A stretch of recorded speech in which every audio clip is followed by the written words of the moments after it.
Historical Society. We're ready to start our second tape in a series of memories of veterans of World War II. Hope you'll enjoy them. Our guest this afternoon is Stan Robertson, well-known pilot, gentleman in the air about Plainville, and a longtime owner of Robertson Field. The oldest or one of the oldest fields in Connecticut, Stan? The oldest. The oldest. And Stan, you've had some amazing adventures, aeronautical adventures. We'd love to have you share them with us. Well, I've had a few. During the war, I was fortunate enough to be part of the 1st Air Commando Group, which was a volunteer outfit. And we volunteered. We didn't know what we were volunteering for. It wouldn't tell us, but we found out later that it was to be the air support for the second invasion of Burma under General Wingate. And the first invasion, they had a lot of wounded men that they had to leave behind.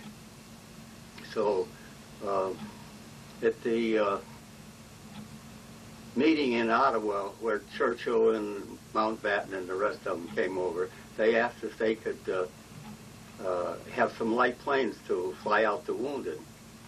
And so General Arnold asked 2 fighter pilots if they were interested, and neither one of them wanted any part of it. They thought this was kiddie stuff, you know. So they told them to take it anyway.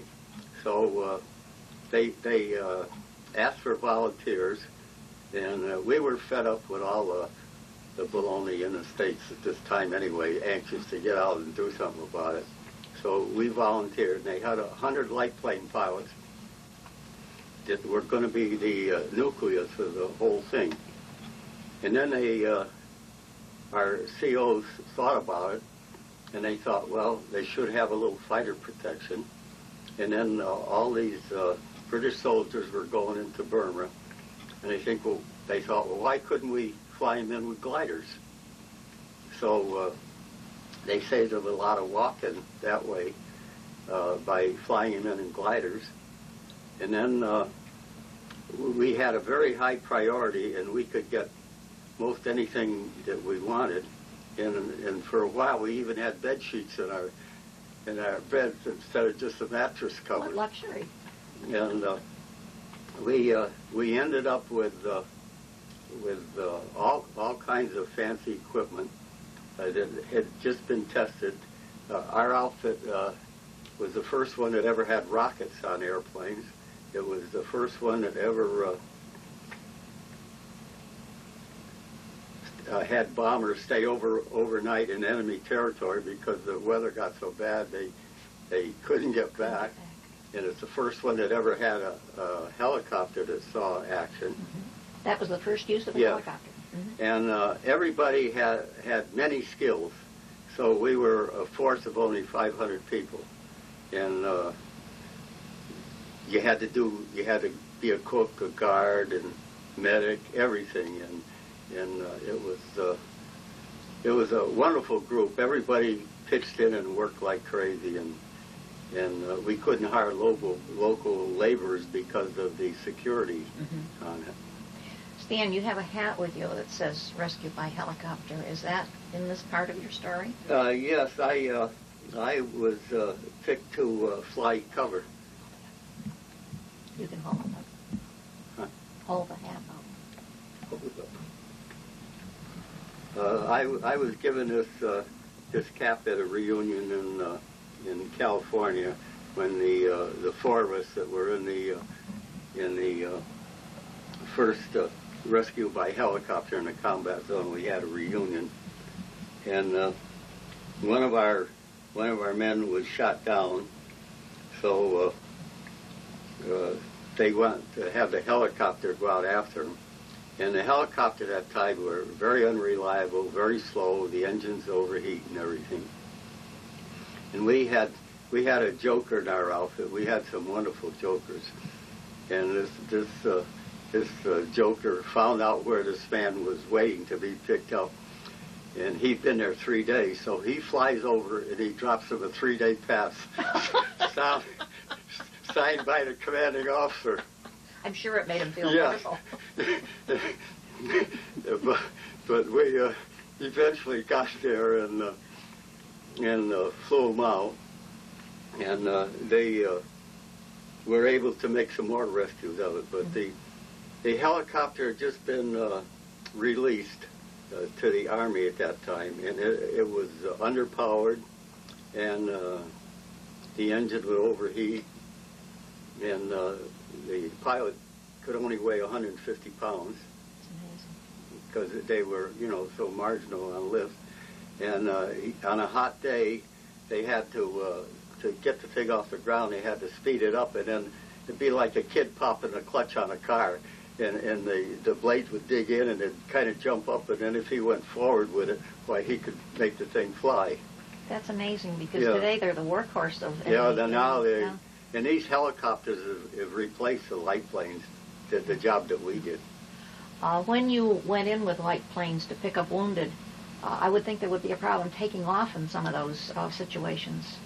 Well, some of them were pretty tight, but the guys were the type of people who wouldn't say no. Mm-hmm. We went in with 100 airplanes, and we come out with 25. Oh. We scattered them all over there. Luckily, I never scratched one.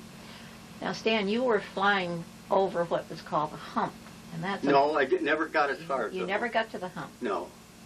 Do you want to show us some of your memorabilia here in the big frame? I'll show you this first. Right. This is The other way. Windsor Locks Air Base. That was before it became Bradley Field. Mm-hmm. And incidentally, this Bradley that was killed up there, he was dogfighting with one of the men in my outfit when he lost control of the plane. Oh, and that's who Bradley Field is named for. Yeah. Mm-hmm. Okay. And this here is interesting because it's these two little dots here represent a button compass. It was top secret, and it went on the top of our pants. It was like to hold your pants closed. Yeah, and then it was a compass? You used it like a regular Yeah. button, and then if you got shot down, why, you could take the button apart and put it on a little point on one part of it, and you had a compass. Can you just elucidate some of the other items in that frame for us? Well, just point them out. Is that you at the top? Yes, that was me. Okay. That was me taken years ago. Mm-hmm. And your wings under it. Yeah, this is the L on the wings for liaison, and they were a new thing to the service, and they really didn't know what to do with.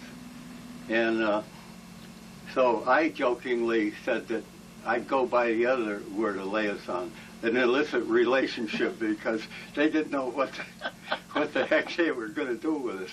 Stan, over on the left-hand side of the frame, there's something with a little dial on it, right to the left of the flag? This here is a compass. That's the compass. That's a part of that's part of the compass in our escape kit. Okay. Now, how about the amazing map that you showed me, the fabric map? Oh, this is a walkout map. It's made out of silk, and you carried it on all your missions. And the amazing part is that it's different on the other side. And yet the print doesn't show through. It doesn't. That's amazing. Yes, it is. And these things are pretty valuable now. They're so rare. Mm-hmm. It's printed on heavy stuff. And in this one here, I have another one as a background for that. Mm-hmm. That's what the orange is in here. It's another map. That's what the orange fabric is. Yes. All right. Okay. We also were given a big hunk of opium. To carry with you? Yes. If we got shot down, the headhunters would do almost anything for that. It was like a ransom. Yes, Almost. yes. You got a flash or not? Is that okay? This is a what the so-called blood chip. We were also issued this. It has 22 different languages on it, and it basically says, "I'm one of the good people working or fighting for you, not against you, and I come here to." What are some of the languages? Huh? What are some of the languages? French, Japanese, Tile, Tamu. Native dialects of the Burmese yes, people? I couldn't even whistle them.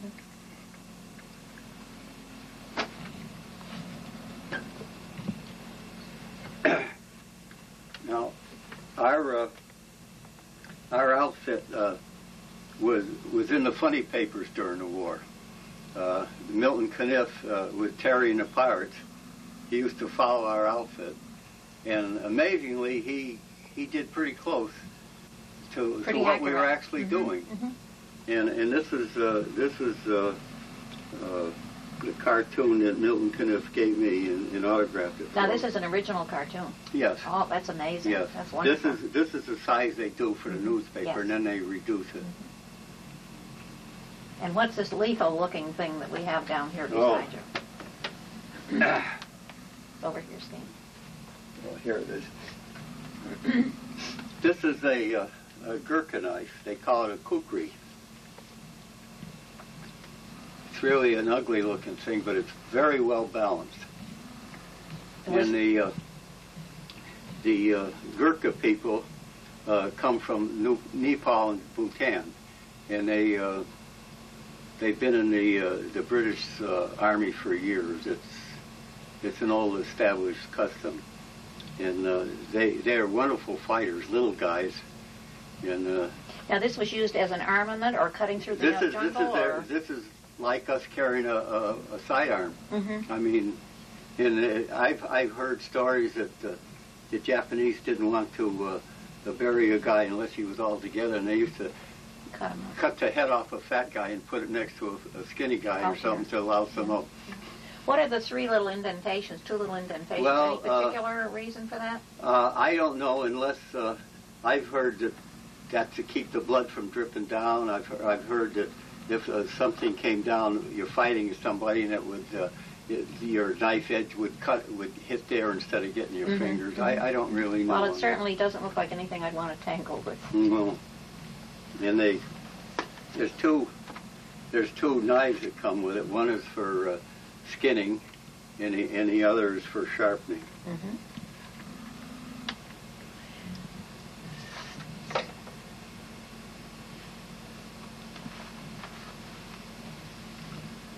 Now, Stan, looking back at your career over the span of 50 long years, I know it can't seem 50 years to you, can it? Yeah. What stands out in your mind? What would you like to talk about?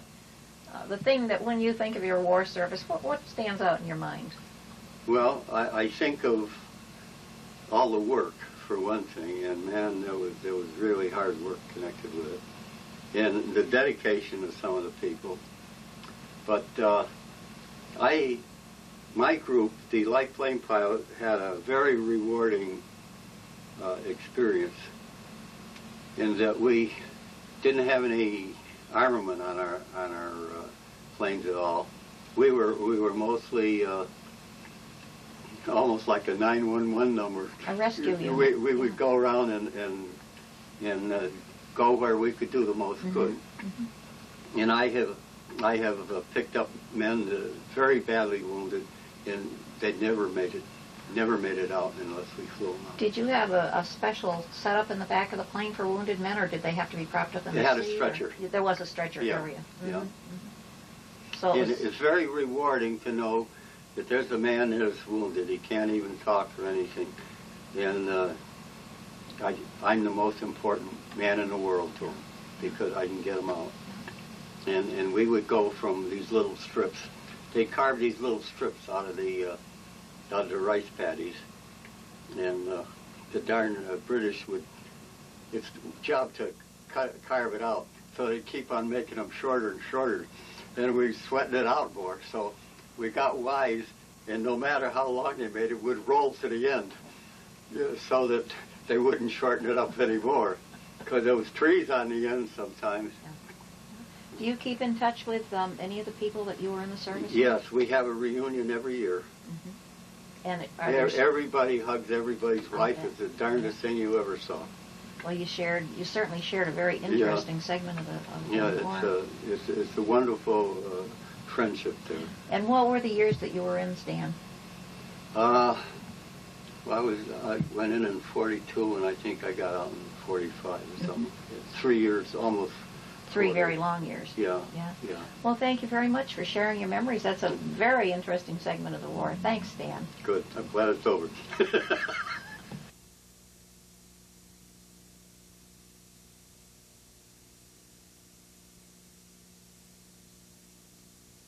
To our next guest, I think some statistics about World War II of the town of Plainville are interesting. 1,047 persons left for war. 30 of those were women, and of those we lost 32 men and no women. Our first guest, or our next guest, is Al Mastrianni, well known in town for his conservation work and conservation constable work. Al's going to share some of his memories with us.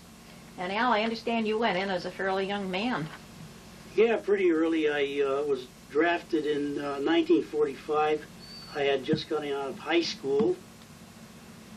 And the war had just ended, fortunately. And within 3 months, I was on a bus heading for Fort Bragg, North Carolina. One of the interesting sidelights is that when I left that morning of my induction, the American Legion, which is no longer there on Broad Street, had their auxiliary out. They furnished all of us with sweaters and gloves and a toilet kit before we left. And it made you feel that you were part of the town of Plainville and what you were doing was good. We left for overseas. I'm going to get a little bit disjointed here with this thing. We left overseas on a Liberty ship and landed in Le Havre, France. Now, Le Havre, France at that time had just suffered a pretty good battle, and the Canadians had smashed it to the ground. As we stepped off the boat, there were barbed wire all over the streets, ammunition laying there, firearms, many, many ships in the harbor that you could see by just looking straight down. In fact, the harbor was almost blocked. There were very few people around, and of course the buildings were all gone. We got on a boxcar, what they call a 35 and 8, and went across France and Belgium, and we finally landed in southern Bavaria. When I got there, we didn't know what was going to happen, but we got transferred to what we call the headquarters of the Constabulary Regiment, and we were going to be stationed in Freising, Germany. Now, the Constabulary regiments were just freshly organized, and I was what you might call a charter member. On the table here is a helmet that we wore when we were there. Like I say, I was a charter member, and we were pretty well surprised that we were going to be the troops to police the German population and right after the war. I was stationed in Munich and Bamberg, and Freising was my basic station. If you look at the helmet, they used to call us the Circle C Cowboys because I was attached to a cavalry unit. It was the 4th Armored Cavalry, and they used to call us Blitzpolizei, which in German meant lightning police. And this was a unique outfit because from the time it started in 1946, about of January 46, it was disbanded in 52, having completed its job. And we were kind of an elite group, and we were there to help the German people get on their feet again, and at the same time try to prevent chaos in doing so.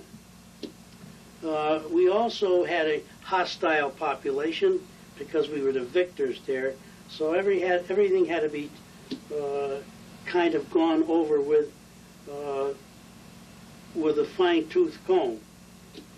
We also were a station next to Shaft headquarters, which was the supreme headquarters of the Allied Expeditionary Force, and of course Eisenhower was the head of that, and we were fortunate to see Eisenhower at one time or another during my tour. We used to make contraband raids on homes for black market goods. We collected firearms from the townspeople. Believe it or not, after the war, there were still firearms out there. and we used to put them in big piles and throw gasoline on them and melt them right down. What was the conditions for the civilians at that time, Al? Were they getting enough food, or? No, the civilian population was suffering horribly. There were no young men. They were either prisoners of war or dead. There were only women and children. And the sad part of that was that the mines that were laying around, the children used to step on, and we found many children with legs gone, arms gone. There was no housing at all, so they lived in cellars. And you used to share your rations with I them. sure did. What was interesting about the children was they had no mothers or fathers, and they used to band in groups. And they were just like little gangs. Little street gangs. Little street urchins and gangs. And we used to hand out, open our packs and give it to them, but we'd have to stand at a distance because they were just like animals. And you can understand that they really hurt some GIs when you gave out food too close. So we were very careful about that. We also were involved in raids, for instance, Martin Bormann, who you probably people might not know that he was the private secretary to Hitler. And we were trying to find the guy, and somebody had come up to our headquarters and told us he had been seen in the Bahnhof in Munich, which is a railroad station. And we were pulled out at 3 o'clock in the morning, stopped the train, and looked all over for him, but we never found him. And I understand his bones were found somewhere near Hitler's bunker in 1972. But those are the kind of things we did. And also we were involved in DP camps, displaced persons. They were from all over the world. We had some in Dachau and other camps, and we were trying to find a way to get them home. And possibly war criminals involved that were in with these people that doffed their uniforms and tried to melt into the general population. It was very difficult to find these people, and after the war, you probably have noticed that they said the United States was lax on picking up war criminals, but at the time there was complete chaos in Europe, and from what I could see, I don't see how they could pick out a guy and all these millions of people milling around. We also guarded famous SS troopers, and I'll never forget when we went out on a mission one day. People had no fuel, so we gave these people axes and went to the Black Forest, and they cut lumber. And of course, I was only a young squirt at the time, and a couple of the SS said to me, what kind of a place is the United States of America who would send out a guy like you that's wet behind the ears to guard tough troops like us? Of course, we were carrying machine guns, so we simply said to them, try and run away, and you'll find out how soft the Americans are. And unbeknownst to them, when you were on guard duty with the prisoners of war, if they got away from you for any reason or other, you took their time. So you weren't about to let them get away from you. Also, in my travels, I was quite interested in what was going around in the countryside. I used to take walks, and we'd find B-29s, Stukas, Tiger tanks that had been destroyed in combat out in the fields. And one day I was walking along a path, and I saw a hole in the ground, a small one, and I started for it, and all of a sudden I spotted a tripwire. And inside this hole in the ground was a cache of German ammunition, hand grenades and whatnot. We went in with a demolition team and stuffed it up with mattresses and blew it. Evidently it had been undiscovered since the end of the war. Now, if you had touched that trip line, it would have blown up? Oh, yeah, yeah. And there were a lot of bombs with fins sticking up out of the ground, unexploded bombs, mines swept the ditches. So it was kind of a kind of a little scary thing. And we had one incident where Some Germans, we think they were Germans. We could not be sure because there's so many people from so many different countries around there that went and took a machine gun from an aircraft that had been destroyed and crashed on the ground. The machine gun was still usable, and the ammunition belt was in it. And they took it and hid behind a curve in the road one day, and they killed 4 of our people that were riding in a Jeep. Well, we got them anyway at the end. We went looking for them. But this happened. There were still Germans out there carrying a chip on their shoulders, and they did everything they could to circumvent what we were trying to do. But that's to be expected. The average German was good. I can't say that I met many Germans I disliked. The only thing is we were not allowed any fraternization in the beginning, and that means with women, of course, and the general population, the children, and the women, and gradually that eased up, and we were able to get out there and talk to people. Otherwise, they didn't want us anywhere near them. I traveled through various parts of Europe, and might tell you, let's see, Switzerland and Holland and Austria and Czechoslovakia and Germany and England. And one of these times I ended up in Austria. And Austria, as you know, is an occupational area for Russian troops. We were going across a bridge, and a Russian guard threw his rifle down on me. And I thought I was a goner. I was driving a Jeep. I stopped, and he came running over, and I threw my hands up, and he wanted to know who we were, where we were going. Evidently, we had crossed the border area without realizing it. We got down into Austria, and I met a bunch of ragged, I call them ragged Russians with their blousy trousers. They were dirty. They were unkempt. They were not very articulate. They were just looked like a bunch of ruffians off the street. I had to sit down with them and make believe that we were friendly, and I had to drink vodka with them one night. But this is how it goes in the war. People fight alongside other groups that they really don't like. There was animosity between the Russians and the Americans all the time. There were shootings and killings of American troops and Russians all the time. These skirmishes used to go on that people back home probably never heard about. I also happened to be in Nuremberg during the trials and saw some of the Hitlerites being brought into the prison. We lined that area with tanks and machine guns just to have the place secure so some fanatic wouldn't go in there. You mean along the road that went into the court? The whole Palace of Justice was ringed with machine guns and guards so that the general populace wouldn't get in there and cause any problem. These people were imprisoned in another area and then brought into the court or into the Palace of Justice for the day. Yeah. You have to remember, at that time, there's another point I'd like to bring up. In the country, there was no medicine, no sewers, no electric lights, no telephones, no running water, and no police, no housing. You had to think about that to realize how bad it was. We used to bring everything in.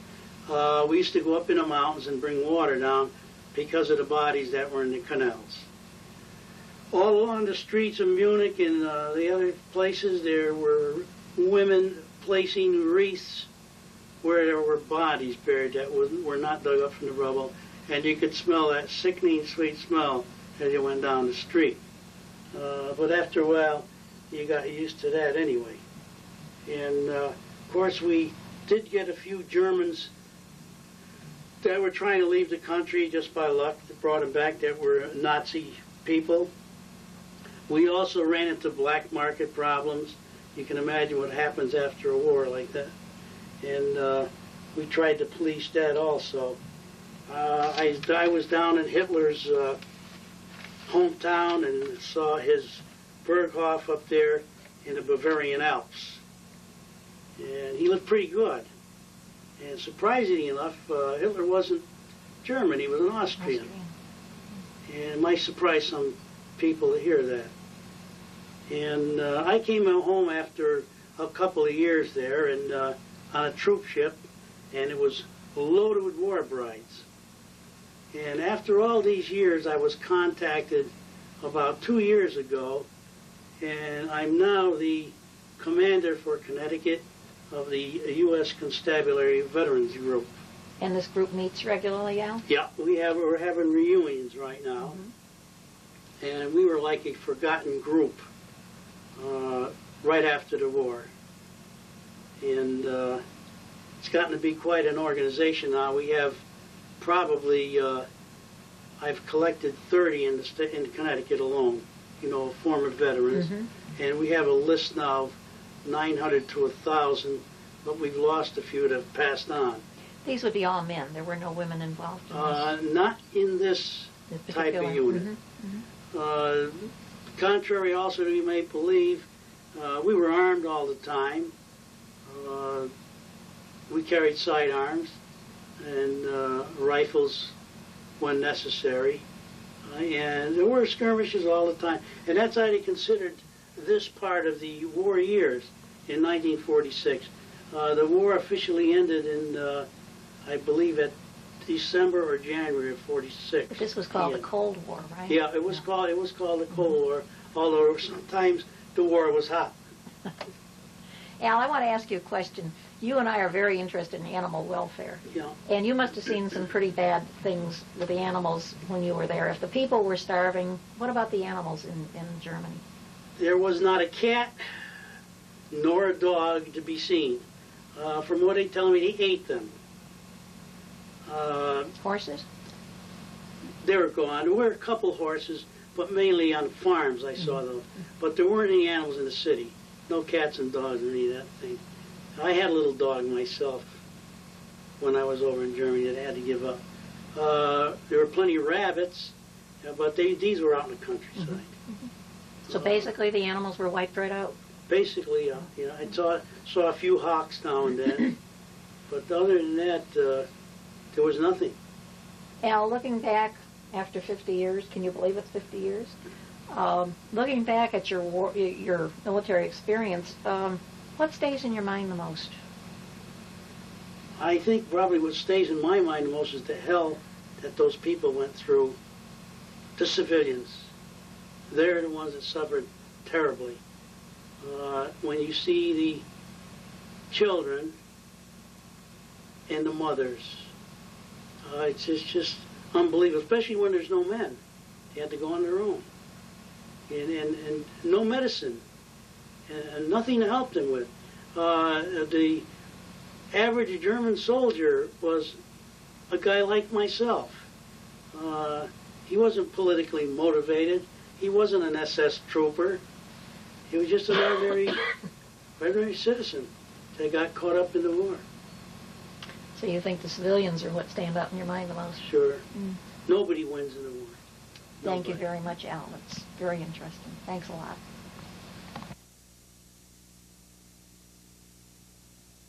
Our very first guest today, this Sunday afternoon, is Len Murray, well known around town. And Len was a POW in Germany during World War II.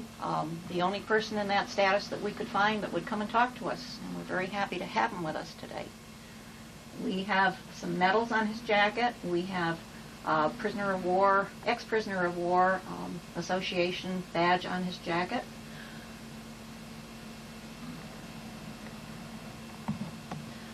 Len, why don't you start by telling us a little bit about your basic training in this country, and then you take it from there.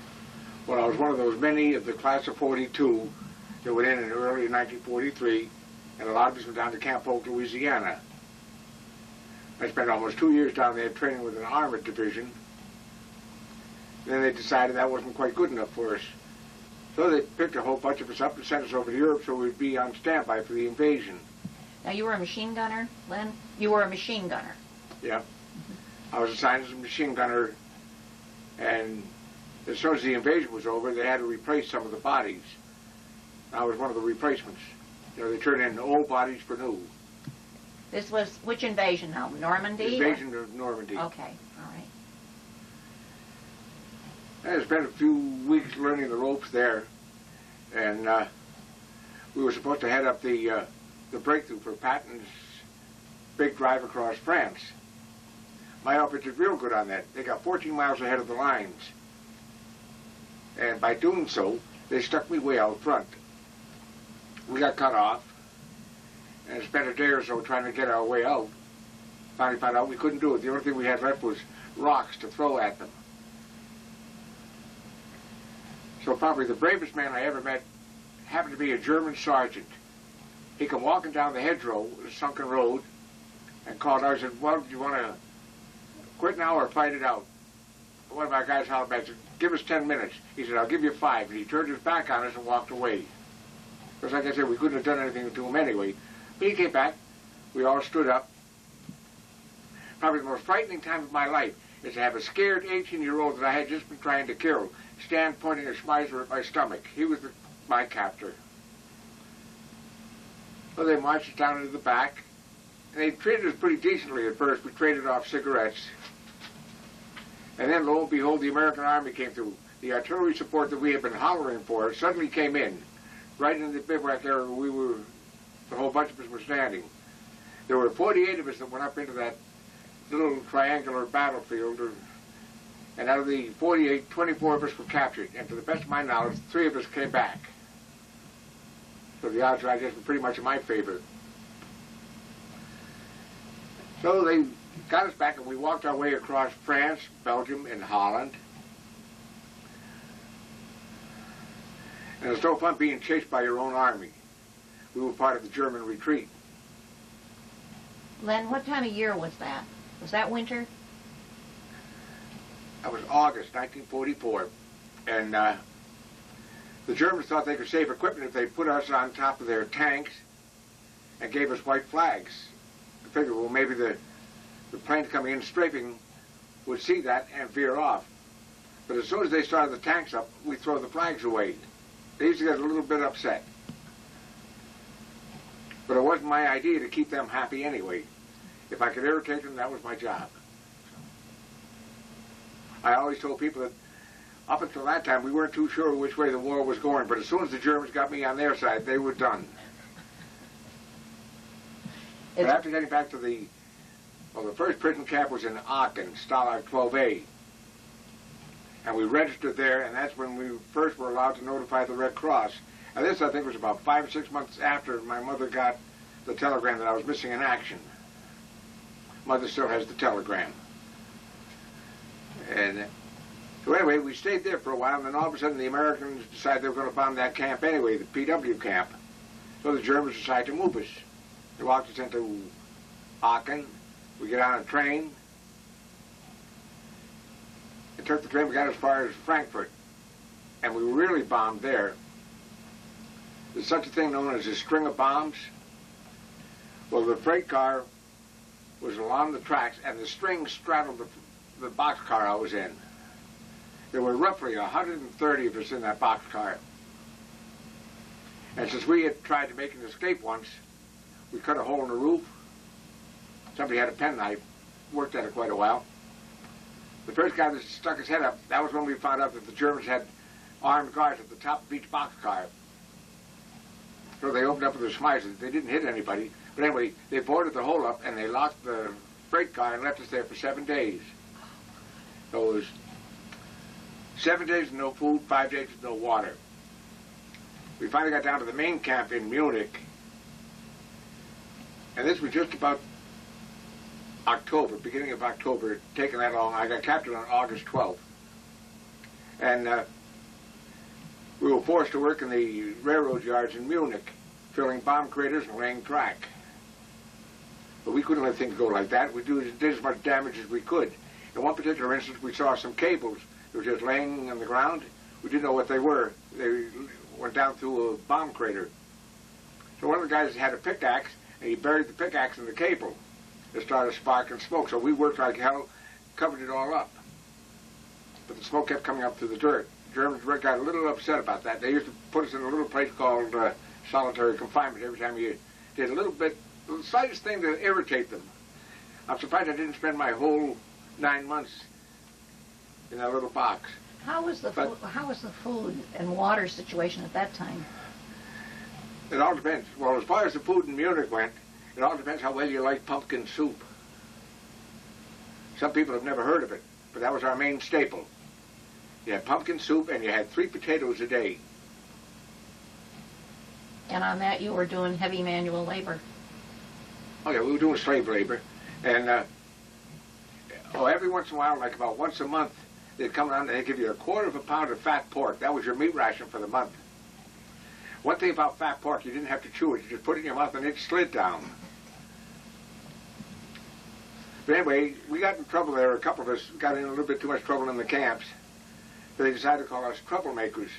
They decided, well, the best thing to do with us was to send us out into the Bavarian Alps and work on prison farms. So they loaded us up and they took us out to a prison farm. That was a little bit better. We could steal chickens there. Whatever we could steal to eat, we would. The only thing is they had a little bit of punishment for it. For every egg you stole, you got 100 lashes. If you stole meat, it was a death penalty.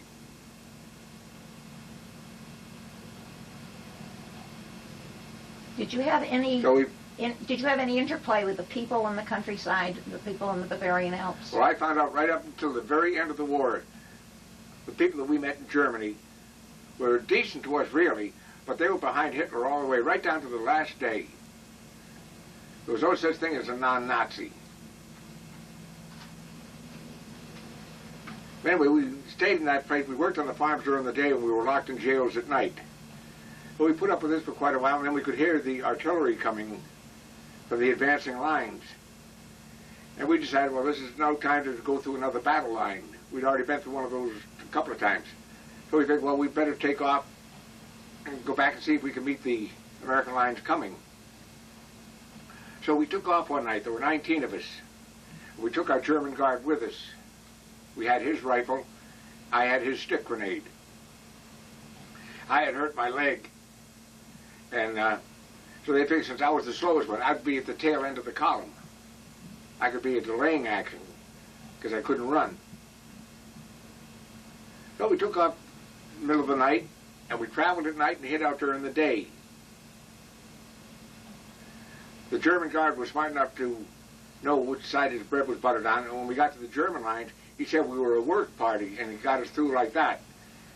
Till we got it all through the no man's land, got to the American lines.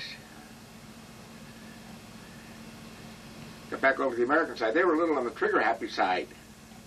Till one of our guys happened to swear at them beautifully in English, and they figured no German could swear like that, so they stopped firing. They got us back, so we went into that was the city of Mildorp. And that was in April 45. And so anyway, when we got to the Allied military governor, we told the major what the German guard had done, so he wrote him out a pardon and gave him transportation to his home in Dusseldorf. The man was old enough, he had fought in World War I.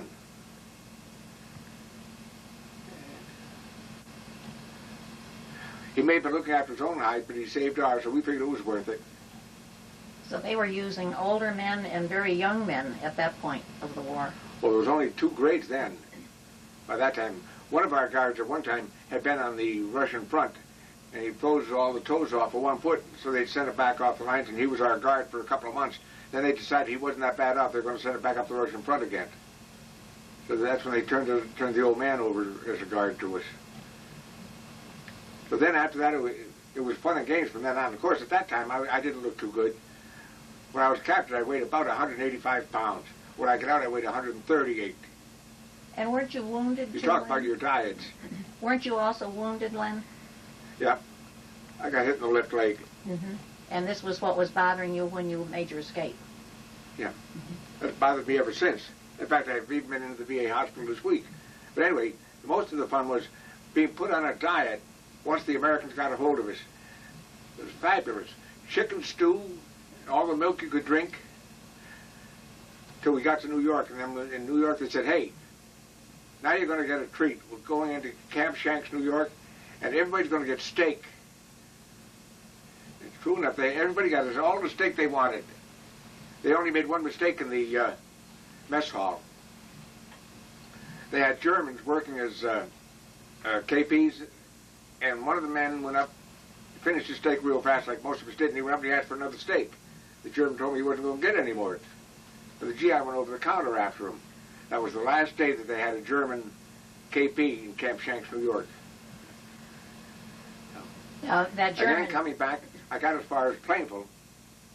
I mean, this part is the good part. You know, I'm out. The worst thing in the world is to lose freedom. I still can't stand the thought of it now.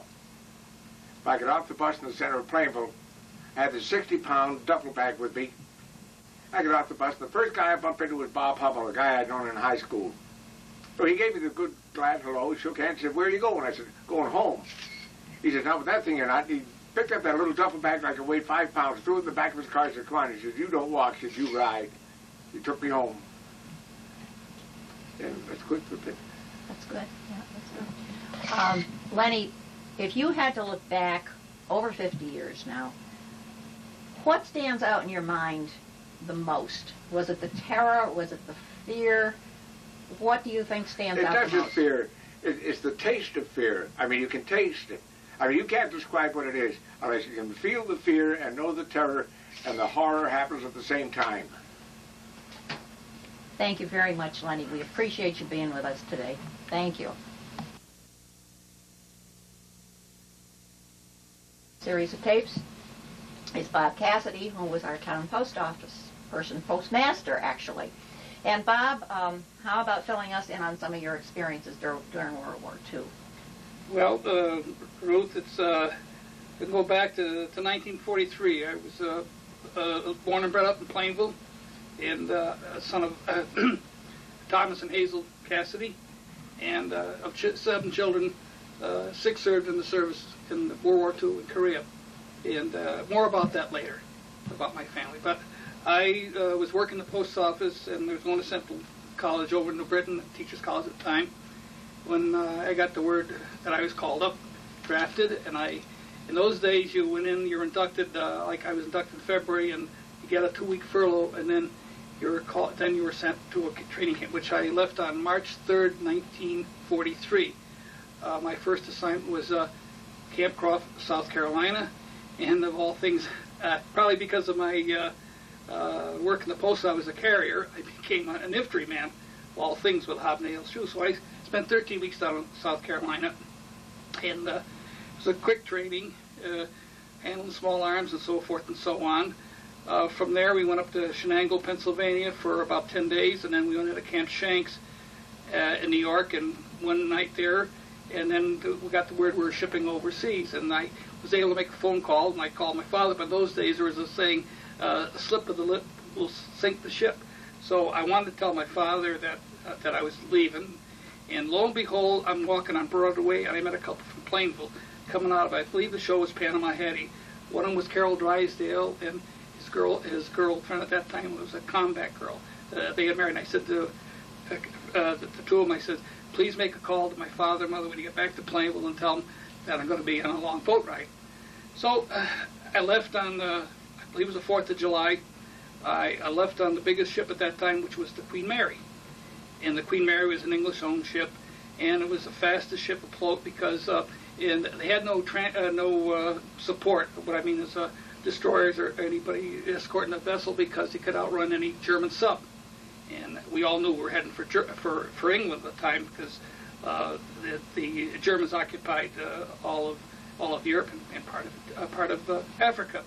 So we went over the Queen Mary in about 4 days, landed in Scotland, Greenock, up the River Clyde, which is world famous. And I was assigned, I went to a place called Dick Whittington Barracks, which was named after Dick Whittington. It's an old English story about Dick Whittington and his cats, right. yes.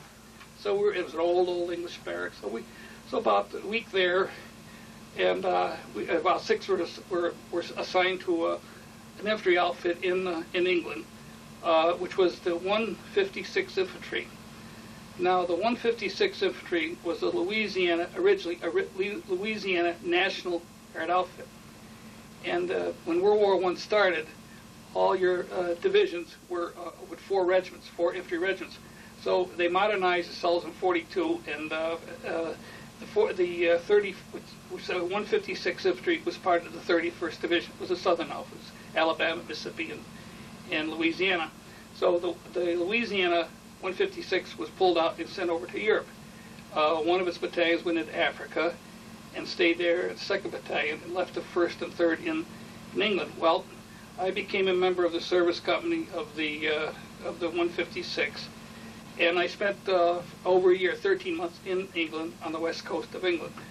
And what we finally found out, we were supposedly called security guards, but what happened is we found out later on that our outfit, the 156th Infantry, and actually I was probably one of the younger ones there. I think I was 20 or 21 at the time. And they were the troops who trained, it was called the Assault Training Center, down in Woolacombe, Ilfracombe, southern part of England, Barnstable, Bristol. What it was, the Assault Training Center trained the troops who made the invasion on D-Day, which was the 1st, the 9th, and various other divisions. If you had gone back to England after the war was over, today, and you could notice that where we were located, where this Assault Training Center was just like the coast of France, where the troops landed on D-Day, over in Normandy, over in Cherbourg Peninsula, Utah Beach, Omaha Beach, and you'd be amazed at how the casualties that our company had while this Assault Training Center was being operated. They went on amphibious landings. They went out at night.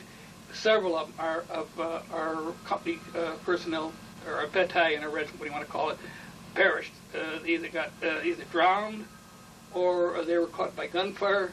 One incident one day, I remember they had the tripod, and they usually when they get off when they break for lunch, they point the machine gun up in the air. Well, this particular day, and then when they go back, they fire a few shots. Well, this particular day, he did not point up. He pointed straight ahead. He went to fire some shots and killed 6 of our own troops there that day. But now, Bob, would a story like that have been released on the home front at that time? Never. No, because of the morale. They wanted to keep people thinking everything was fine. Oh yeah, never would know. You know, a lot of these weren't even got around, but just how stories get. But that's what our whole assignment was. It's amazing. If you went back later on, you could see the cliffs over there in France, and and if you saw some of the movies. Our troops on D-Day, how they ever got through, God only knows. I know Ivan Wood was, probably he told you that he was on a ship and they just dropped the ship there. It was like a breaker. A barrier. A barrier yes. breaker. And Ivan was on that. In fact, I was over there at the same yes, time he told us that Ivan was there, you know. And that's what we did until D-Day. And in fact, the funny thing about D-Day, then we were security troops. You couldn't go, they wouldn't let anybody who was making the invasion go out of the area at all. You were locked in there. And we knew it was coming. We could see what they were handing out to. We weren't going in D-Day. One of our companies did, but we knew we weren't going to go in D-Day. Well, that night of June 5th, I remember doing guard duty, and all night long you could hear a drone like the bees were coming over. And what it was, they were hitting the beaches of Normandy. So, you know, the casualties came in, and in fact, my sister was there at the same time, and she was a nurse, and she treated the casualties from D-Day. We did not go into Normandy until about a month after the invasion, and when we walked off the ship and we started going inland to France, God Almighty, you could see the hedgerows that you heard talk about, or you could see the cliffs. You wonder how we ever made it that day. We were so close to not being successful. I think I landed on Omaha, Utah. One of the two. I think it was Omaha. But then we went further inland, and as we'd walk along, you'd see, and we had to be very careful because the Germans had the whole coast of Normandy heavily mined, and you'd see a cow in the field, all of a sudden, boom, and the cow was gone. Blew the cow up, or whatever animal was walking there. But they were so heavily, had to be careful. And I guess for years afterwards, the civilians were having problems with those mines. Absolutely. Absolutely. Little kids would wander off, but it was horrible. But you went through, and I can remember vaguely going through this town of San Lo, which was a famous battle. And I'm sure at home you saw the pictures of it where the church was bombed, and the only thing was standing in that area was the statue of the Virgin Mary, and everything else was blasted apart. But you went through all those towns, the Aranches with the Fleece Gap, where the heavy fighting was, and from then on, we progressed into France, and we went as far as maybe up pretty close to. Well, I spent some time in Paris. We're more or less security. That's one interesting story. We had we lost the 2nd Battalion, as I said earlier, went to Africa, but the 2nd Battalion, we got a new one, came from the States. It was out of Illinois, 131st, I remember it. And their colonel, his name was Colonel B.B. Smith. In fact, incidentally, he was assistant postmaster in Chicago. Well, when the time about October of 44, there was, I'm sure home front heard about it, there was attempts to assassinate Eisenhower. And from Paris to Versailles, that's where Schaeff had their headquarters, and I'll tell you what Schaeff was in a minute. They used to put Colonel Smith in the car. He was a decoy for Eisenhower. Did he look like him? Exactly, like bald-headed and little, so much like him. That was a pretty dangerous assignment. It sure was. Yeah, it sure was. But he used to puff a cigarette. But I can remember Colonel Smith, and that came out later on after the war, what happened over there. But Schaeff was Supreme Headquarters, American Expeditionary Force, which Eisenhower was the commander. And again, going back to our own outfit, the same 2nd Battalion came over, and they followed Eisenhower all the way from D-Day until the war was over. They were more or less his security guards. Now, the other 2 battalions, which I was service companies attached to, we were security guard for the American Embassy, the Naval Intelligence, and that's most of our work was through there. Plus, also, during that span, we were security for the Red Ball Express. Now, I'm sure at home you heard about the Red Ball Express. That was from Normandy to the front. The Red Ball was the trucks that carried the supplies into the front lines, whether it was gas for Patton or food for General Simpson's army. But over there's so much among our own troops. There was a lot of stealing, conniving, all pilfering. that. Oh, pilfering. They'd steal like even whole trail on the cigarettes. Well, that's what that's part of our job was till that got straightened itself out. But the funny thing about it, I always remember this, was Christmas Eve in 1944, the 24th of December. We thought we were going to head for Belgium. That's where the breakthrough was, where the Germans broke out. And they're heading for Antwerp. And if they ever made it, I don't know if that, I think the war could have ended in dead heat. I don't know. It's pretty precarious anyway. We again, a lot of our parts of our army, I think it was belonged to the 9th Army at the time, and one of the 104th Division, our 106th, they got wrapped up pretty well. But anyway, so we figured we're heading for Belgium. Instead, they shot us, our 2,000 men, back to the Cherbourg Peninsula. Cherbourg was the beginning of the war where all the heavy fighting was. So we go back there, and when we got there, we were the only American troops there. Everybody pulled out, more or less because maybe they're fighting units. So here we are in that Cherbourg Peninsula, like the state of Florida, how it's shaped. And we're over there, and when we finally found out we got there, the Germans were on the islands of Guernsey and Jersey, of the Channel Islands, and we were supposed to in other words, to take care of if they broke through. How could they had 40,000, and when the breakthrough came, every night they have a nuisance raid. They'd come in, try to grab a couple of us or shoot up or whatever. And it was scary for a while. It wasn't nothing 2, 3, or 4 o'clock in the morning. He'd be woken out of bed, and the Germans. No, they were pretty close to you. Oh, sure, they're only a few miles away. And those to this day, and it was a mystery of the war. A lot of those things were never touched. Thank God they didn't. The Germans or Americans did not destroy, like the Notre Dame Cathedral and places like that. Well, over there, they never touched the islands of Jersey or Guernsey. And when the war came, after we've taken all abuse, when the armistice came, who came over but the British came over to accept the surrender from the Germans? And we were there.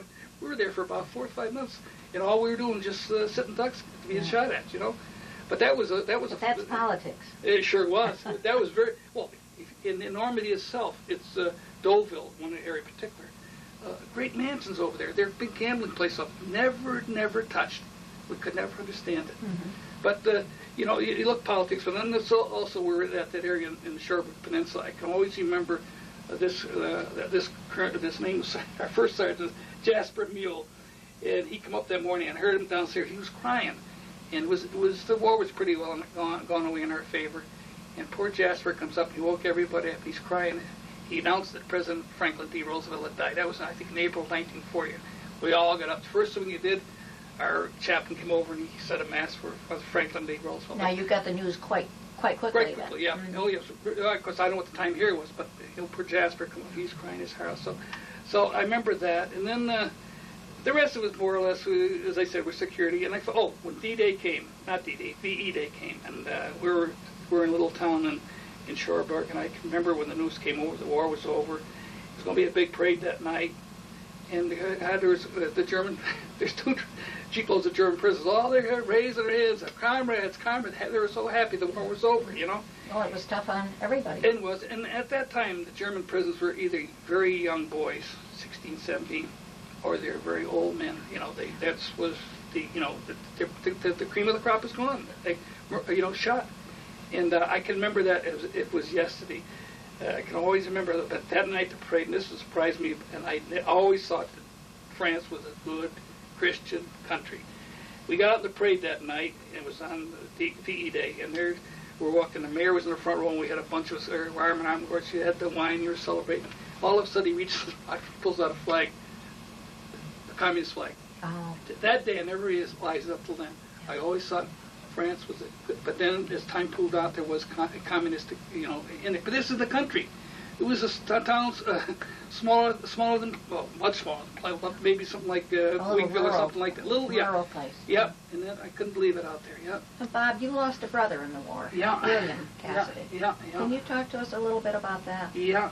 Well, as I said before, there were 7 of us, of my mother Hazel and father Tom, and the 6 out of 7 wives. Thinking over there, there's 30. We gave about 30 some odd years to the country. But anyway, Billy was 19 years old. In fact, the day I went in to report to Fort Devens, Billy had to go up for his induction for physical. And I said to Mother, "Don't waste any tears." I said, "He's not going to go. He was blind in one eye."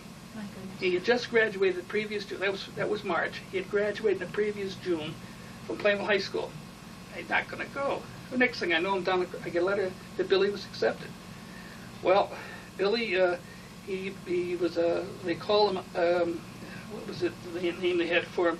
He limited service. Mm-hmm. So limited service, we all felt no combat. And I said, oh, well. So he went into a port battalion. He went down to Indian Town, Pennsylvania, got a couple letters. The next thing I know, he's in Africa, North Africa. And there were heavy fighting there. We saw more fight than I ever did. And then I got a letter that he was leaving there, and next thing I know, he was in Italy, and at Anzio. Well, Anzio. So he was in all the hot spots. Yeah, here it is because he was a good friend of Ed Series and Melvin West, who you got your pointed upstairs. But but this kid, when he was young, he always had in his bed, always had an American flag, always over his bed. He loved to talk about history, especially the Revolution. But when he went into Anzio, and my mother got a letter. It was on I think it was February 13th, 1944. My mother and father were at the theater. We found out, and a telegram came. And my younger brother Donald, who also was in the service, he was in Korea with my brother Jack and my sister Ann. And Donald went down to the Strand Theater looking for my mother, and Pat Silverio was his name. I don't know if you know Pat. He used to be the ticket taker. Well, him and Eleanor Schubert, Jacobellis, who's sister of Barbara, and Pat went down and got my mother, and they brought her out to the lobby, and I guess hell broke loose from what I hear, But that's how they got the message that Billy had died. By a telegram. By a telegram. That's all. Nobody. After the war was over, his commanding officer came and told her. Well, he wrote a letter, and he said he couldn't say how many people were killed at the time. Well, we knew he got hit by a bomb from a German plane, and of course, with us in the service, about Anzio. You talked political earlier. Well, from what I heard about Anzio, they dropped the Navy dropped the Army off, but if they go any further, they were going to pull out. So there they are. The Germans and the Americans are right almost side by side there, and they were telling me they could hear the loudspeakers. The Americans and the Germans would. So, but the Germans were bombing this particular day. And, funny thing about it was I was a little upset that this thing happened so close. But about 3 years ago, a man from Terryville came down to the house, and he claimed he was Billy's officer. So I was glad he came, because he had just come back from Anzio at the cemetery. He's buried at Nettuno in Italy. It's right near Naples. In fact, Joe Tinti took pictures of when he was over there, and Mr. Augie Lazzarini, he used to take pictures and bring it back. In fact, my mother went over there 3 times after my father died, and the family there's a family in Nettuno puts flowers on Billy's grave every holy day and his birthday. That's wonderful. It's great. But anyway, so this officer came to the house one day. He said, what happened? They were in a port battalion. In other words, they were unloading and loading ships. That's what a port battalion was. Well, he said these kids were working 12-hour shifts. And he said what happened when Bill was killed, a bomb came down, and he said there must have been about 15 of them got killed at the same time. And my mother, after the war was over, she wanted to bring him home. We had a family meeting, and she was determined he was going to be brought home. And I used to go to Bailey's. Some of the GIs were brought home, and I kept saying, no. Well, we found out later on in this particular case, you didn't know what was in that casket. You didn't know what was in, because they put them in a bag. It would be fragments. Yeah, fragments, and you wouldn't know who's what. And we said, nah, leave them there. So we said, as long as there's the United States government, his grave will always be taken care of, and and he will forever and forever remembered. But at 19 years old, that's very hard. It's tough, yeah. It's very hard. Yeah. So your mom and dad were at the Old Strand Theater, which a lot of people in town will remember. Yep. And your mom, of course, was Hazel Cassidy, who was very, very important in our town's government. She was a very active lady and a very wonderful lady. I knew your mom well. Oh yeah, she was quite. As I say, it was biggest joke. If you want, I can say this on this, but 50 years from now, who'll remember? But Hazel was. We didn't know where her allegiance was. I think I told you that the other night. Whether it was to her family, the VFW, a veteran of the Catholic Church, or the Democratic Party, because she was always Mrs. Democrat. Right. So, but whatever she did, but she went to work the day Bill died, got killed, or she got. And she never stopped working until she was 75 years old, because she was always doing something for the boys. You remember, whether it was walking around town for the folders, or she used to work down the Kmart company down there. But she, as I say, that was one way for anybody who was a veteran, especially the wounded. Those are her sons. That was her boys. Yeah. Bob, looking back now on that 50-year overview that we like to have all you fellows give us, what do you think stands out in your mind the most, looking back at your military career and what you went through, losing your brother, losing a lot of friends, I'm sure, in the war? What would you like to tell us as a permanent record? Well, I think, as I said earlier, it was number one. The best thing was naturally coming home alive, and while we're over there, and many of us talked, whatever we got transferred or whatever was the pay, we were threatened from time to time we're going to be. In fact, I thought I was going to be in the 29th Division, which led the onslaught on D-Day. But we always thought, at home, the feeling that my God, if you get killed, the family, the effect on your family. Because I know when my sister was over in the war zone, if you remember, it's the 5 Sullivans that went down, and the family out of Iowa, they went down on the Juno out in the Pacific. And they passed a law that no more than 2 from the same family could be in a war zone at the same time. As I mentioned earlier, my sister Betty was with the 141st General Hospital, and she went over before D-Day, and she worked, saw the main, people coming in without legs, arms, or whatever, you know what I mean? And it was horrible, that she said. And they didn't keep the nurses over there long. Oh, then we were all set to go, when the war was over, we didn't have the points that we were going to be redeployed to the Pacific. And then a couple of months the war was over in August. So we stayed there, and in fact I was in charge of a bunch of German prisons, and I felt so sorry for those people. They had it was sad. It was sad. War is always sad, I think. It is. And they always say and thank God right now we're more or less at peace. But when you got out of World War II, you went right into Korea, then Vietnam. And it takes its tolls on his family. Yes. But our generation, who was a Depression generation, we had nothing from World War I, which is supposed to be the war to end all wars, and all you did was just sow the seeds for future wars. But no, thank God that I was able to come home. But I said, we always worry about those on the home front. Mm-hmm. That's the sad part. Thank you very much, Bob. Okay. It's wonderful to share your memories with us today. Thank you very much. Glad to be here. Thank you.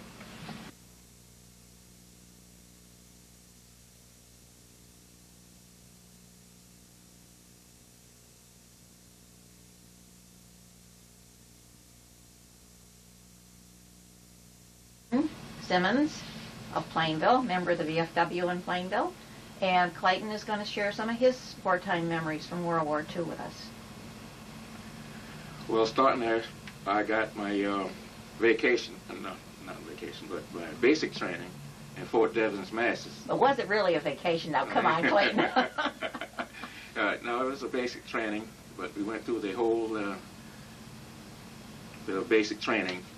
There we took obstacle course and the rifle range and all like that, everything that we took that we take for infantry. And we were getting ready for D-Day in Europe. And so we it was 1943, and we took 4 months vacation. I mean, here we go, vacation again, but basic training. And it wasn't a vacation. And so after the basic training, we were shipped out to Camp Kilmar, New Jersey. There was a port of embarkation. And we took the ship there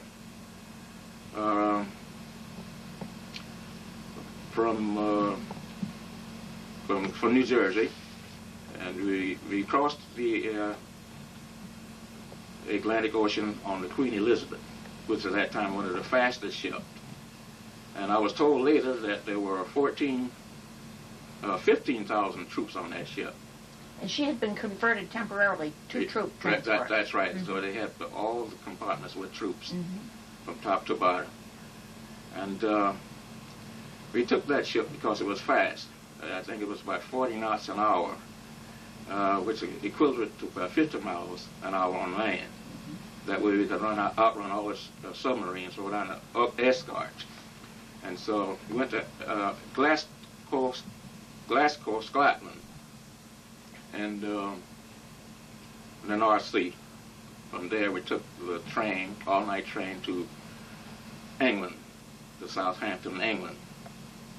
And so we were in that group that was getting ready for the D-Day. And this would have been the invasion of Normandy? Yes, we came over a little bit after June 6th, but we were in that support group once they were in invasion. And we went into Normandy and wading in the water and everything. We climbed the cliffs into Normandy. And we bivouacked at night and pitched our tents and dug foxholes and everything, waiting to move on. And the next morning, we saw signs all around us. It says, Octum, men. Octum, men. The Germans had left in such a big hurry that they forgot to take down the signs. The benefit for their troops. And that meant? That meant we saw the signs, and so we got up. We were afraid to move because the sign. Because that meant attention, mind. That's right. Octum means attention. And so we finally got out of there to the daylight, and from there on we saw all those signs, minefields around us. But with daylight we could. I bet you checked out your night sight a little earlier from that on. Yes, it was like stepping on eggs, Oh, yes. all around. Gosh, it was really something. I never forgot over that what could have happened. But we saw where in Normandy it's kind of farmland, and the cows were stepping on the lines and things like that. Poor things. And yes, and we went for Normandy, northern France, and Belgium, and then on into Germany. And we stayed in Germany quite a while. Germany, with all the big cities, was just like shells. bombed out shells. And you were supporting the armies. You were Yeah, in, the like army. the trucking and so forth. That's right. The 29th Infantry Division, and well, we were right there with them, and we got quite many commentations from them, from these groups. Clayton, can I ask you what it was like to be a black American in the Army at that time? Did you run into problems? Was there segregation at that time? Overseas, there wasn't too much segregation, but we were in a black outfit. Oh, it was an all-black outfit. That's right. I see. But overseas, it was just like now. Today. Everybody doing their job. That's right. Yeah. Right. We could. But how about in your basic training here? And the basic training, that was separate too. Yeah. In the Fort Evans, that was all black outfits. And do you think that you had the accommodations that the white soldiers had, and the treatment and so forth that the white soldiers had here in this country? Yes. It's not like the schools were that everything was the same. So, and overseas, it was even. So you didn't really run into any basic problems? No basic problem, except there were a few times in England where they ran into some. They got in a little riots. From the civilians? Yes. From the civilian population? Yes, but it was quickly straightened out. So this would not be a major thing that you would remember from the war? No. This was the things that we were expected from the soldiers from the South, and the things that the black soldiers were doing over there at the time. That we expected that from them, but they quickly straighten them out. Yeah.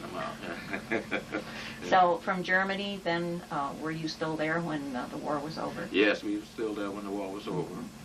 And we were still there when the war was over in the Pacific. And some of the fellows from my outfit went to the Pacific after the war was over there. But I decided I would want to come home because I'd had enough. I don't blame you. And while you were there, was the news received about the president dying? Do you remember that? Yes, we were in France at that time.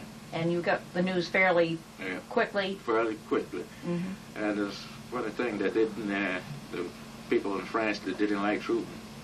And said, we don't like Truman, we like Roosevelt. Now these were French officials? Yes. Yeah, they told us that. They didn't like Truman, but Truman turned out to be okay. He pulled us through. Yeah. He did a good job. Now, looking, let's do your discharge. So when you were ready to be discharged, you were, at that time, you left Guardian your medals, Clayton? I was discharged in Fort Bragg, North Carolina. And we had the ETO medal, the Good Conduct medal, and the European Theater for Operation medal with 3 bronze stars, and we they recommended us very well. Do you still have your medals? Yes, I have them in a box someplace. I put them in a safe place someplace. Someplace, you don't remember where they were? Yes. Well, Clayton, looking back now over your military encounter, what stands out in your mind the most after 50 whole years? What stands out most in my mind was the I think it was the Battle of the Bulge and the cold. The weather was fierce. Oh yeah, the cold was something I thought I'd never get over. My feet would get wet and then freeze, looked like.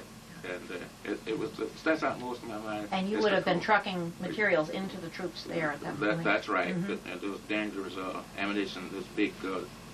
And driving the trucks, and I understand there was a huge blizzard during the Battle of the Bulge. Oh yes, during the Battle of the Bulge, and the German plane come over one night and dropped a bomb on one of our ammunition dumps, and it blew up for about 3 days. Oh my! And to look at that, we wasn't there. Yeah. But afterwards, we had to go in and pick up the unexploded shells. Now, this would have been where you were taking the munitions from to the front lines, That's right? right. So that was like your base port, or your base? That was in Soissons, France. and they blew up that lumberyard. But by that time, the war was almost over, so it wasn't too much damage. So the Battle of the Bulge would be your big memory. Yes. And the cold. The cold feet. Yeah. Well, thank you very much, Clayton. That's certainly very interesting. We appreciate you sharing it with us. Thank you. Thank you. Peter Pestillo, who's a neighbor of mine, a good buddy. Peter's a lifelong member of our town of Plainville, and Peter was in the Seabees, and we're expecting some exciting stories, Peter. Well, I put 2.5 years in with the service, and we had the 145th Seabee Battalion attached to the 6th Marine Division. We went with the Marines to build the roads, put out fires, carry water to the tanks, and build airfields, and to clean up dirty areas. I volunteered for the World War II, and I'm proud of it, even though they were the worst years of my life. I always say a combat veteran never speaks of what he's seen, because for 2 reasons. One, it's quite boring. No one wants to hear it. And 2, he doesn't want to stir up memories. The unpleasant things I remember the war was not taking your clothes off at night. Slept in my clothes, had clothes on for 30 days at a time. And when you take your clothes off, your underwear is rotten. You just throw it away. You don't bother to wash it. And I remember not having good stuff to eat because they just couldn't provide us with decent food. But we know war, as bad as it is, it gives you pride in your country if it's justified. And we always hope it will be. Now, when the war was over, I came home to New York City. I was picked up by my brother, and I went to an Italian restaurant for a civilized meal. And I ordered coffee, and soup, and my main meal. And when the waitress brought me my check, she asked me how everything was. I told her, great, I'll have the same thing again. She thought I was kidding, and I wasn't. And you actually ate 2 full meals? I did. That was a taste of civilization after eating out of a tin can with a spoon. We never had a knife or a fork, only a tablespoon we ate. Mush and water. And our mouths used to get so dry, we used to put 2 stones in it to keep the saliva, and it was hot. Now, you were preparing for Okinawa. You were there. Yeah, we invaded Okinawa, April Fool's Day, 1945. Now, tell us what the Seabee involvement was, for instance, in that particular invasion. Well, the kids now, I was around 23, 24 years old, so I was already a little older. The kids, the Marines, go in first, maybe 4:30 in the morning, with their faces covered with blue paint and concealed as best they could.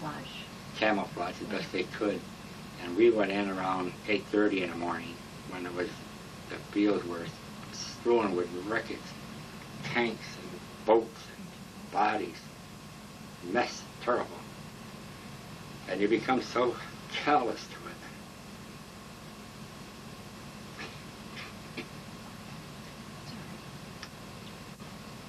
Then what would be you would be building landing strips? Try to build some place to sleep where it would be safe. You make a hole and try to cover it up with a piece of steel or something, part of a tank. This would be for yourself? For yourself, protection. Okay. And bad as there was, you had the companionship of the guys around you. And you would be actually basically, now, at Okinawa, what would you be building, roads or? Yeah, we built a road, and then we brought these fires that the Japanese would like to set fires to give a direction to their target. And then our job was to put these fires out so they wouldn't have direction. So what would you use, like big tanks, big truck tanks? A fire truck. We had a fire truck. Okay, we had a tell fire us about truck, your fire truck. And it was myself and my superior, and we brought these fires, and we brought water to the tanks to keep them going. One ironic thing is when we were bombing Naha, which was a beautiful city. That was the capital of Okinawa, wasn't it? Beautiful city, all white buildings. And I was devastated by our bombs, except for one red fire truck built in Ohio. Oh my goodness. American-made fire truck. That must have given you kind of a lump in your throat being on a fire truck yourself. One day we were climbing a hill, my buddy and I, just to scout around, And at the crest of the hill, you never walk up to a hill, you crawl, so you won't silhouette. And looking down into the beautiful green river, we saw a boat with Marines on it, and they were looking into the caves on the sides of the river, like it was like a canal. There would be Japanese in there. Yeah, looking for the Japanese.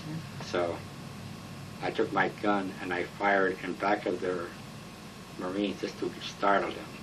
They were all on the alert. And what a barrage, where they shot everywhere, shooting at nothing. My buddy and I were lying flat on the ground. Then we ran. That was a basic problem.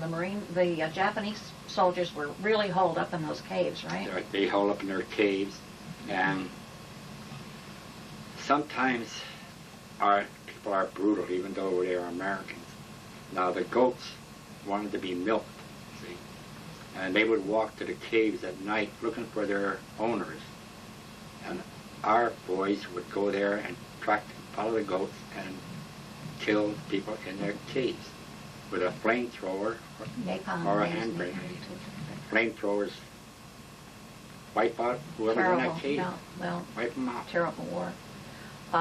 So after you got you were working, supplying the water and so forth, and you built the roads. Yeah. And then would you pull out ahead of the armed services and go to another The war area? ended there. The war ended And we there. came home, got our points, came home. Have you 2.5 years later. Have you ever used any of the skills you learned in the Seabees in civilian No. life? No. I was a machinist all my life. So that was completely unassociated with your Yeah. other life. But I enjoyed working with the fire truck, and it was like an exclusive. Surprised you didn't end up being a fireman here then. Had enough. Had enough of war. You mentioned to me also, and I know this is painful to talk about, but you mentioned that it was your responsibility to remove the bodies. Yeah, Japanese bodies most of the time, thankfully. Now, would you have to go into those caves and clean those out, or were they just left? I'll tell you one little story that tells you the brutality of war and how you get callous to it. One time we cleaned up a Japanese plane that had gone down.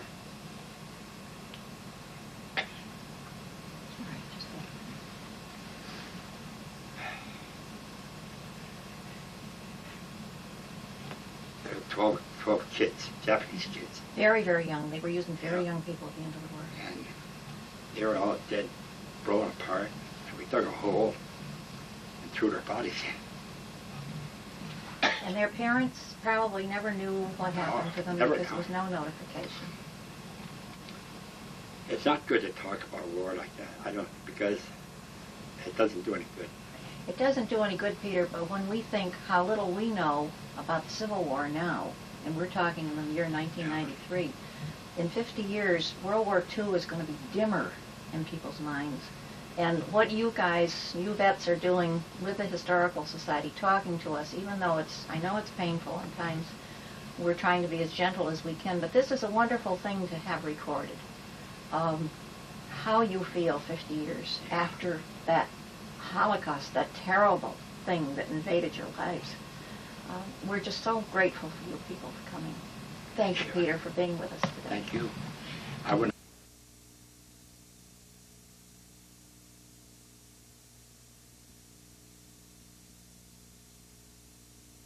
Buchas now lives in Southington, but for many, many years was co-owner of Plainville Special Tool with Dick Thayer and Loyal Smith.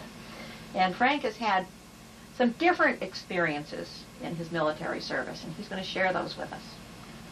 I'd say they're different. No heroics, not at all.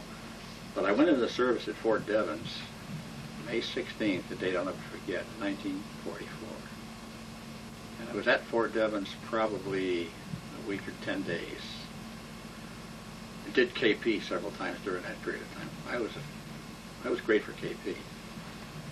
And from there I was shipped down to Camp Croft, South Carolina.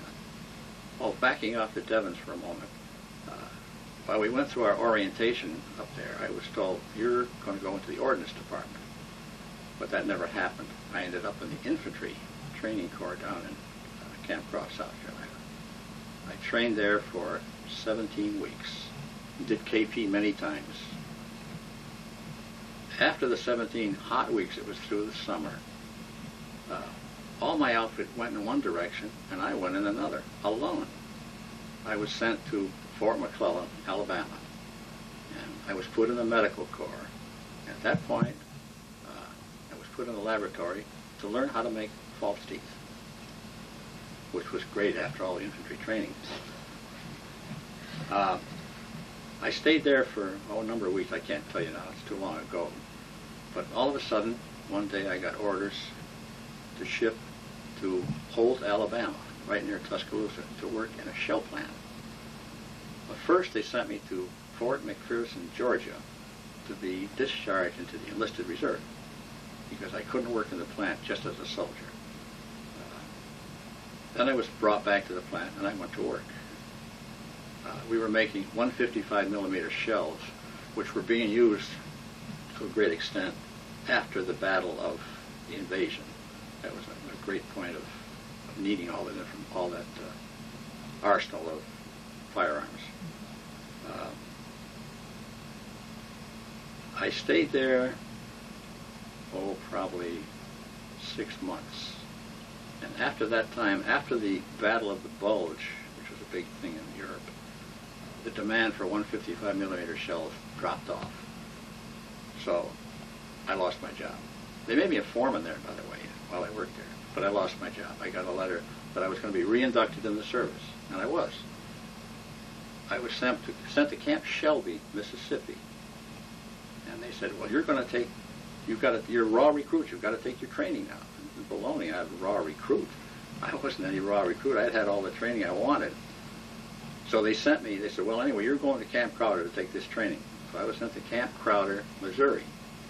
At Camp Crowder, sure enough, they put me in a training division. Here I'm out training all over again. And you're looking at 17 more weeks, right? Well, no, and that was a Signal Corps camp, and they didn't. I think they gave you 12 weeks, which was the material. So what did I do? I went to my company commander, and practically got down on my knees and said, "Hey, I've had all my training. Why am I doing this?" And he didn't quite believe me, but he says, "I'll check on it." Well, sure enough, he found my records hadn't caught up with me. He says, "Well," he says, "until we get your records, I'm going to put you in the kitchen." Well, I'm trained in kitchen work. So here I go back into the kitchen. At the same time, as I worked in the kitchen, I didn't do the normal KP work. I worked with the cooks and did this. I made coffee and did all sorts of things. And I took care of all the German prisoners, which wasn't hard to do. They couldn't talk, and neither could I. I couldn't understand them. Well, anyway, that lasted about, I'd say 2 to 3 weeks. He called me in one day, the CO, and he says, "Frank," he says, you've got your papers now." He says, "We're going to have to transfer you to a permanent camp." He says, "You'll have to wait and see where it's going to be." A few days later, he says, "You're going to camp to Carlisle Barracks in Pennsylvania," which is a fairyland place. It's just like a college campus. It's still there, and I've been there to see it a couple of times. And there I was put in the laboratory to work as a machinist. And I think my numbers followed me all the way through the Army, that I had that ability to do machine work. So I went to work in the lab. I did all kinds of machine work in the medical corps. That's strange. It's strange, but yeah. you'd be surprised. We developed what they called a Suter tester. It was a machine to test how fast liquid went through all sorts of uniforms. And I worked on a lot of development on that. That was important. That was a lot of fun. I made my rank there, too. I became a tech sergeant, which was great. Then I didn't do KP anymore. At the same time, this fellow that I met at the camp, because I got to be good friends with him, he ran the post theater, Sergeant Davis. And we got to be chummy, and I met his wife. He lived in one of the nice homes there on the post. And he says, "You want to work in the theater with me?" I said, "Sure." So he made a projectionist out of me. And I helped him run the post theater. So I ran the post theater with him, and I worked in the lab. And did odd jobs. You get to be a jack of all trades at that point. Jack of all trades. And at one time there was I remember this, there was a flood, a very bad flood in Harrisburg. And the river that runs through there was all flooded out. And gee, he was a post photographer. So he was given the assignment to go over to Harrisburg and take all kinds of flood pictures for the newspapers. So I got in on that too. Tell us about the picture you've got with you, and then, Frank. he took this picture one day. This is my own personal Jeep. Mm-hmm. I got to be a big wheeler. I have my own Jeep. And that's me if you can recognize me.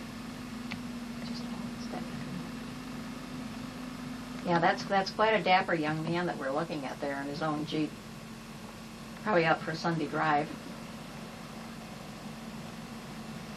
What camp was that at, Frank? That's Carlisle Barracks. That's Carlisle. Mm-hmm. And I think that camp meant the most to me. Mm-hmm. I met many, many nice people there. I tell you, I met a lot of brass there, too. It was all brass, because all these people that came in to work in that camp were doctors and dentists, and they came in as raw recruits, and they were given a bar. They became second lieutenants right off the bat. But they had to take training to say they were a soldier, Sure. if you want to put it that way. Sure. And I got to know a lot of these people. Even on one occasion where I was very friendly with a full Army colonel there. He was an old Army colonel. And one day he came to me, he says, Frank, he says, will you drive me to the Pentagon? And I said, well, I'll sure drive you to the Pentagon. That was, Carlisle to the Pentagon was probably a 2-hour ride. So one morning we get in we didn't drive in this, we drove in a closed car. We drove over, and it was funny. You don't hobnob with an officer off the post. You're not supposed to stay with him. But that wasn't his way of doing things. He was a real old-time colonel. And we stopped at a Howard Johnson restaurant. And we went in, and I sat down in the corner, and he says, come on with me. He made me sit right with him, which you weren't supposed to do. There were other officers in there, and they looked at me. And Could you have gotten in trouble for that? No, not with the rank he had. He was a full chicken. He could do what he wanted to. He was a full chicken colonel. He was next to a general. So we had our breakfast, and we drove on to the Pentagon. And he says, Frank, he says, I've got a lot of work to do here today. He says, well, why don't you just take the day off, roam around. You've got clearance. He says, I've got a pass here for you. You can go all the way through the Pentagon building and look at anything you like, which was very unusual. That's a military building. And I roamed all through that Pentagon all day. Roamed out through the grounds, saluted more generals, and had a great day. That was a great experience. Yes, I would think so. Frank, you mentioned to me some things that you saw in the South as far as segregation in the Army. We'd love to have you talk to us about I'll that. back off into the shell plant. Well, at the shell plant, I roomed in a place right off the campus, the University of Alabama. There's some beautiful homes there, and I took a room there. I was a civilian, so I took a room. And I was able to take a bus to work, one of the old-fashioned buses. Holt was probably 10 miles away. And I would get on the bus in the morning, and the bus was one where they had the door halfway down the back. And I get on the bus, and the bus was empty. The back of the bus was packed, just as many people as you could get in there, of blacks. That's the way they had to. They had to ride in the back of the bus. Now, at the shell plant itself, our cafeteria was a fairly decent cafeteria. They couldn't come in the cafeteria. Next to it was just an old room with a few benches in it. That's where they had to eat. So you're saying the accommodations for the black personnel was definitely terrible. Now, I walked around Tuscaloosa a lot. It was a nice little town. It was a college town. And you'd be walking along the street, and a black man or a girl or child would come the other way. And they'd step off into the street to let you go by. I couldn't see that at all. That was terrible. At the shell plant, they had a lot of blacks working there, very menial jobs. And they would bring them in a closed truck. And I mean a closed truck with just a little door in the back. They'd back it up to one of the docks, open the door, and they'd all come out, just like animals. And why did they carry them in a closed truck, do you suppose? I have no idea. But Not for security, certainly. No. Just. No. But they certainly didn't treat them good at all. And as a New Englander, you probably resented that somewhat. Yes, I did. But I loved the people in the South. I got along with them. It was a great learning experience. I wouldn't give it up for all the tea in China, really. Am I running over? No, you're fine. Looking back now, Frank, over 50 years. That's a long time, isn't it, 50 years? Don't say it. Well, I'm saying it for a different reason. Because I think your vision of an experience changes over that period of time. And what would you think stays in your mind the most about your military experience, your World War II odyssey or experience? Well, I have to say I liked the last camp I was in, Carlisle Barracks. It was a fascinating camp. I met so many people coming and going there. There's so much to it. Of course, I can back off a little to that, further back than that to my actual training at Camp Croft. There again, I met so many different people from all over the country. I made a lot of friends. I made friends that I still have today. You still keep in touch with them? Well, this fellow I'm talking about here that ran the Post Theater, we went out west here a few years ago, drove out there, and we stopped and saw this man. We get cards every year. That's great. There's a fellow that lives up in Norfolk, that I trained with. We communicate back and forth. Do you feel that there's a lot of that goes on among the World War II veterans? Yes. They did keep in touch. Yes. That's well, great. like in the infantry in training, you became buddies. You slept with these guys. Right in the foxhole or whatever. Whatever we made there in our training. We went through everything in training that you go through in battle, but there was nobody shooting at me, which I lucked out there. But yes, I think that particular point you met and made a lot of friends. So it's probably your experience with other people that stands out the most in your mind then. Well, thank you very much for being with us today, Frank, and adding your memories to these permanent records of World War II. Thank you. You're very welcome.